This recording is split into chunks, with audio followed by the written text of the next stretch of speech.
Good morning friends. आज आइए हम लोग देखते हैं क्लास 10 के बारे में। इम्पॉर्टेंट चैप्टर है ये ट्रिगोनोमेट्री। ट्रिगोनोमेट्री पढ़ेंगे आज हम।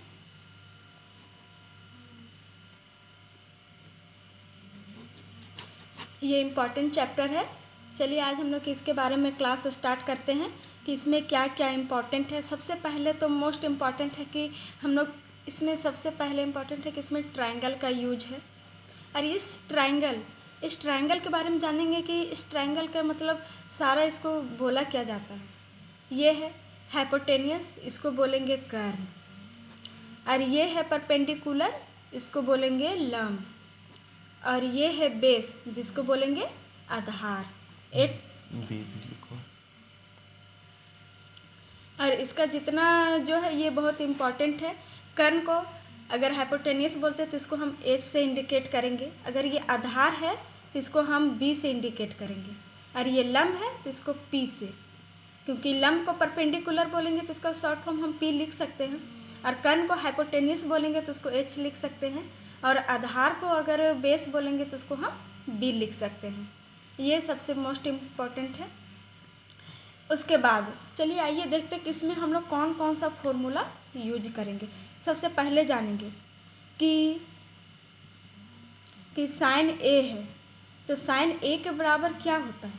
साइन ए के बराबर क्या होगा, परपेंडिकुलर। ये है परपेंडिकुलर बाय हाइपोटेनियस। ठीक है, तो यहाँ पे हम लोग लिख देंगे। तो परपेंडिकुलर को हम लोग क्या लिखे हैं, लंब। तो साइन ए बराबर लंब बाय कर्न। ठीक है, इसको हम लोग शॉर्ट फॉर्म में भी लिख सकते हैं, P बाय एच। ये मोस्ट इम्पॉर्टेंट है। इसे एकदम याद करना हो तो ऐसे याद कर सकते हैं। अब साइन ए है। अब साइन ए है तो उसका हम लोग उल्टा चलेंगे तो उसका क्या हो जाएगा, कॉसेक के। कॉसेक के हो जाएगा। तो कॉसेक के इसका उल्टा क्या हो जाएगा, कर्न बाय लंब। ठीक है, तो ऊपर में हम लोग लिख देंगे कर्न और नीचे लिख देंगे लंब। ठीक है, अब कर्न है तो ऊपर में हम लोग इसको कर्न को हाइपोटेनियस का हम लोग बोले ना, हाइपोटेनियस का हम लोग ए से इंडिकेट कर सकते हैं तो ऊपर में एच लिख सकते हैं। और नीचे को अगर परपेंडिकुलर को पे इसको शॉर्ट फॉर्म में हम लोग पी से इंडिकेट कर सकते हैं। अब हम लोग चलेंगे टेन थीटा में। टेन थीटा में तो टेन ए के बराबर क्या होता है, परपेंडिकुलर बाय बेस। ठीक है, मतलब लंब बाय आधार। तो लंब बाय आधार, चलिए हम लोग लिख देते हैं लंब बाय आधार। अब हम लोग जानते हैं लंब को हम लोग परपेंडिकुलर बोलते हैं तो उसको शॉर्ट फॉर्म हम लोग पी भी लिख सकते हैं। और आधार को हम लोग जब बेस बोलते हैं तो उसको शॉर्ट फॉर्म हम लोग बी लिख सकते हैं। ठीक है, चलिए अब हम लोग जानते हैं कि टेन ए का उल्टा क्या होगा, कॉट ए। ठीक है, ठीक है, अब देखते हैं कॉट ए बराबर क्या हो जाएगा मेरा, आधार बाय लंब। ठीक है, तो हम लोग चलिए आइए यहाँ पे लिखते हैं आधार बाय लंब। ठीक है, आइए फ्रेंड देखते हैं आधार को हम लोग क्या बोलते हैं शॉर्ट फॉर्म में, बेस। तो बेस को हम लोग शॉर्ट फॉर्म में लिख देंगे, ऊपर में बी से इंडिकेट करेंगे। और लंब इक्वल टू परपेंडिकुलर, तो परपेंडिकुलर को हम लोग शॉर्ट फॉर्म में क्या लिखेंगे, पी। चलिए अब हम लोग क्या लिखते हैं, कॉस। कॉस ए बराबर बेस बाय हाइपोटेनियस। तो बेस को हम लोग क्या लिखेंगे, आधार। और हाइपोटेनियस को क्या लिखेंगे, कर्न। अब हम लोग जानते हैं आधार का बेस इक्वल टू हम लोग इसका शॉर्ट फॉर्म में लिखेंगे बी। और कर्न है हाइपोटेनियस तो उसको लिखेंगे हम लोग एच। अब कॉस का अपोजिट हम लोग क्या लिखेंगे, सेक। तो सेक का क्या हो जाएगा, हाइपोटेनियस बाय आधार। तो ऊपर में लिखेंगे हम लोग कर्न बाय आधार। ठीक है, तो जानते हैं कि कर्न इक्वल टू हाइपोटेनियस तो इसका हम लोग शॉर्ट फॉर्म लिखेंगे एच। और आधार का हम लोग लिखेंगे बेस तो उसका लिखेंगे बी। ठीक है, ये 6 जो फॉर्मूला है मोस्ट इम्पॉर्टेंट है फॉर 8.1 के लिए। ये कर लेने के बाद हमारा पूरा 8.1 चैप्टर क्या हो जाएगा, कंप्लीट हो जाएगा। तो चलिए हम लोग एनसीईआरटी का बुक ले लिए हैं, देख लीजिए चैप्टर नंबर 8.1, ठीक है। चलिए अब हम लोग का फर्स्ट क्वेश्चन क्या बोल रहा है। फर्स्ट क्वेश्चन बोल रहा है त्रिभुज ABC, त्रिभुज ABC में जिसका कोण क्या है, जिसका कोण B क्या है, समकोण है।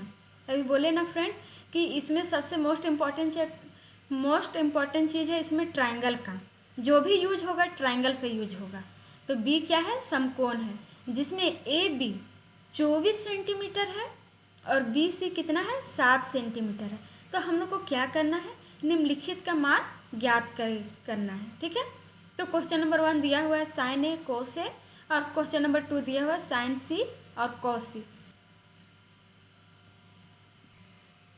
देखिए फ्रेंड, यहाँ पे बोला था ना कि ट्रायंगल ABC, तो हम लोग क्या लिए, ट्रायंगल ABC, और क्या बोला, B समकोण होना चाहिए। हम लोग क्या लिए हैं, B समकोण लिए हैं, ठीक है।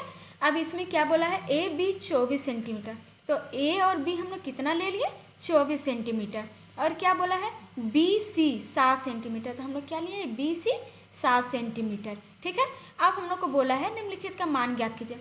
जब हमको परपेंडिकुलर पता है और बेस पता है, तो इसके लिए हमको क्या पता करना होगा, हाइपोटेनियस मतलब कर्ण पता करना होगा। तो कर्ण पता करेंगे हम लोग। कर्ण पता करने के लिए हम लोग क्या किए, कर्ण का जो निकालने का फॉर्मूला होता है रूट अंडर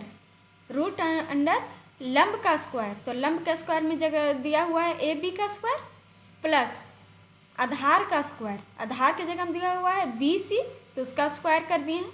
अब देख लीजिए रूट अंडर AB की जगह में मेरा कितना दिया हुआ है, 24 सेंटीमीटर, तो 24 का स्क्वायर हो जाएगा, प्लस BC की जगह में कितना दिया हुआ है, 7 सेंटीमीटर, तो इसका 7 का स्क्वायर हो जाएगा। अब हम लोग को देखना होगा कि इसके लिए मोस्ट इम्पॉर्टेंट है किसका वर्गमूल में आना चाहिए, स्क्वायर रूट भी। तब 24 का हम लोग देखेंगे स्क्वायर कितना होगा, 576, ठीक है। और प्लस हो गया, 7 का स्क्वायर क्या हो गया, 49 हो गया। अब रूट अंडर, अब ये दोनों को जोड़ देंगे तो कितना हो जाएगा, 625। और जब 625 का जब हम रूट हटा देंगे तो मेरा क्या आ जाएगा, 25। मतलब मेरा AC जो है, मेरा जो कर्ण है वो मेरा कितना निकल गया, 25 सेंटीमीटर निकल गया, ठीक है। अब उसके आगे क्या क्वेश्चन बोल रहा है, निम्नलिखित का मान ज्ञात कीजिए। तो साइन A जो मेरा एंगल बन रहा है वो यहाँ से बन रहा है साइन A, और हम लोग पहले ही चले थे कि साइन A बराबर होता है क्या, परपेंडिकुलर बाय हाइपोटेनियस होता है, लंब बाय क्या होता है, कर्ण। तो जब मेरा यहाँ से है, जब साइन A का यहाँ एंगल यहाँ से बन रहा है, तो इसका जो सीधे जो डायरेक्शन होगा तो इसका लंब तो ये हो जाएगा, ये हो जाएगा, ये लंब है, तो ये उसका क्या हो जाएगा, कर्ण, ठीक है। तब हम लोग यहाँ पे चलेंगे sine A equal to BC, ये लंब हो गया, तो ये हो गया तो कर्ण हो गया, तो BC बाय AC, तो इसका मेरा क्या निकल गया, इसका लंब निकल गया मेरा 7 सेंटीमीटर और कर्ण निकल गया 25 सेंटीमीटर। चलिए अब क्वेश्चन में सेकंड में क्या बोला, कोस A, तो कोस A है, तो कोस A का यहाँ से कोस A बराबर क्या होता है, उसका होता है आधार बटा कर्ण। तो इसका आधार है, आधार तो मेरा यही है, आधार मेरा जो है इसका कर्ण है, जो क्या बोलते हैं कोस A का मेरा आधार हो जाएगा, मेरा क्या हो जाएगा, AB हो जाएगा, और कर्ण हो जाएगा AC, ठीक है। तो यहाँ पे लिख दिए हम कि जो कोस A का इसका आधार हो जाएगा AB, और इसका जो कर्ण हो जाएगा AC।